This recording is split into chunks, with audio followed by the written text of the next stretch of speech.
तू सतत काहीतरी शोधतोयस, पण कधी थांबून विचार केलायस का? जे शोधतोयस ते तुझ्याजवळच आहे. कदाचित तुझं दुःख धावण्यात नाही तर थांबण्यात आहे.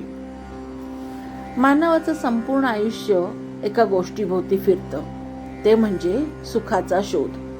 पण हा शोध इतका बाहेर चाललेला असतो की माणूस थकतो, शिणतो, पण समाधान मात्र मिळत नाही. समर्थ रामदास स्वामी ह्या श्लोकातून मनाला सांगतात, सुख मिळवण्यासाठी धावणं थांबव आणि आत वळून पाहायला शिक. हा श्लोक म्हणजे परमार्थाचा अत्यंत गूढ पण सोपा संदेश देणारा आहे. म्हणजे काय? हिंडण्यात सुख नाही, स्थिरतेतच खरा आनंद आहे. श्लोक क्रमांक 41.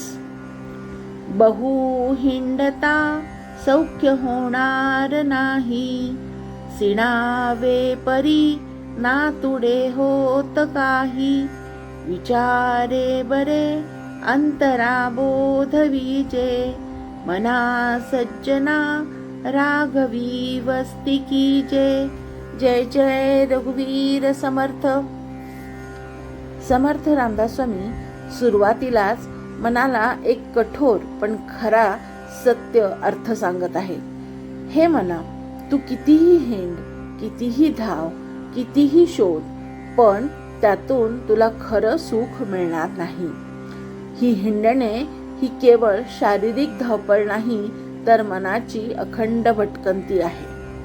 गोंदवलेकर महाराज म्हणतात, परमार्थाची व्याख्या म्हणजे प्रपंच म्हणजे हिंडणे आणि परमार्थ म्हणजे थांबणे. म्हणजेच बाह्य गोष्टीमध्ये सुख शोधत राहणे म्हणजे प्रपंच आणि स्वतःमध्ये स्थिर होणे म्हणजे परमार्थ. मनुष्यांची इंद्रिये सतत विषयांच्या मागे धावत असतात. ज्ञानेश्वर माऊली यालाच खूप सुंदर शब्दात म्हणतात, इंद्रिये ही हिरव्या रानातील गुरासारखी आहेत. ती सतत इथे तिथे पळत राहतात. एका विषयातून दुसऱ्या विषयात, एका इच्छेतून दुसऱ्या इच्छेत ही अखंड धावपळ सुरूच असते. यातून काय होतं? विषय सेवनाने वासना वाढतात. वासनांमुळे पुन्हा जन्म, पुन्हा मृत्यू या चक्र आपण अडकून जातो. यालाच पुनरपि जननम पुनरपि मरणम असं म्हणतात. म्हणजेच ही अखंड फिरत राहण्याचीच प्रक्रिया आहे. भागवत पुराणातही असं सांगितलं आहे की इंद्रियांच्या मागे धावणारा जीव कधीच तृप्त होत नाही, कारण विषयांचा स्वभावच अपूर्ण आहे. जितकं मिळतं तितकं आणखीन इच्छा वाढते. समर्थ पुढे म्हणतात, तू सीनलशील, थकशील, पण त्यातून तुला खरं हित मिळणार नाही. आजचा माणूसही हाच अनुभव घेतो. पैसा, प्रसिद्धी, सुखसोयी, नातेसंबंध सगळं मिळणंही आतून मात्र एक रिकामेपण जाणवतो. कारण सुखाचा शोध बाहेर चालू आहे आणि खरं सुख आतच आहे. म्हणजेच काय? सुखाचं मूळ स्वतःमध्येच आहे. श्रीमद भगवद्गीतेत श्रीकृष्ण स्पष्ट सांगतात, जो बाह्य विषयांमध्ये सुख शोधतो त्याला दुःख मिळतं आणि जो अंतर्मनात रमतो त्यालाच खरा आनंद मिळतो. म्हणजेच काय? जोपर्यंत आपण बाहेर धावतो तोपर्यंत अस्वस्थता, आणि जेव्हा आपण आत वळतो तेव्हा शांती मिळते. स्वामी वर्धानंद भारती यांचा एक खोल विचार येथे लागू होतो. ते म्हणतात, माणूस परमार्थतही हिंडत राहतो. तीर्थयात्रा, वेगवेगळे संप्रदाय, गुरु, ग्रंथ, शिबिरे सगळं करूनही तो स्थिर होत नाही. कारण त्याच्यासाठी परमार्थ हा अनुभव नसून एक ऍक्टिव्हिटी बनतो.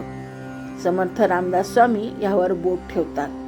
परमार्थ हा हिंडण्याचा विषय नाही, तर स्थिर होण्याचा विषय आहे असं ते म्हणतात.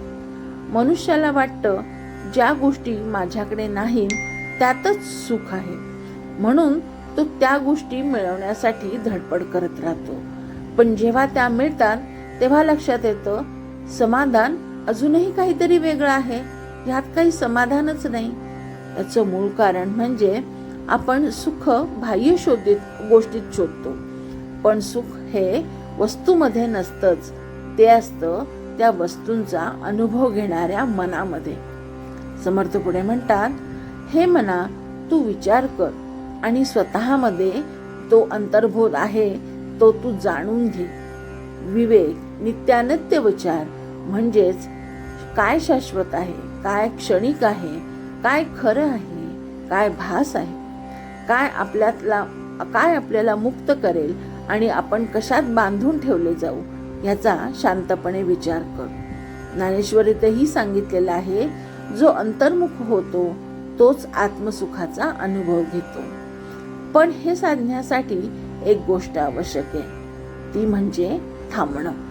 कारण जोपर्यंत मन धावत आहे तोपर्यंत त्याला स्वतःचा आवाज ऐकूच येत नाही.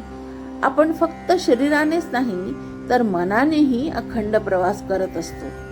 भूतकाळ, भविष्य, इच्छा, भीती, तुलना ह्या गोष्टींमध्ये आपण सतत भटकत असतो. मन एका क्षणी एका ठिकाणी असतं तर दुसऱ्या क्षणी जेवढं अंतर कापता येत नाही त्याच्या परे ते जाऊन उभं राहतं. आणि ह्या सगळ्याच्या शेवटी समर्थ एक साधा पण अंतिम उपाय देतात. हे सज्जन मना, तू ह्या सगळ्या भटकंतीतून बाहेर ये आणि रामाच्या चरणी वस्ती कर. कारण जिथे मन स्थिर होतं तिथे इच्छा शांत होतात आणि जिथे शोध संपतो तिथेच आत्माराम प्रकट होतो. आणि जिथे आत्माराम आहे तिथेच खरं सुख आहे. जय जय रघुवीर समर्थ. ह्या श्लोकाचा अर्थ मला जसा समजला तसा मी सांगण्याचा प्रयत्न केला आहे. ह्या श्लोकाप्रमाणे अजून इतरही श्लोकांचे जर अर्थ आपल्याला ऐकायचे असतील तर कृपया माझ्या चॅनलला सबस्क्राईब करा. धन्यवाद.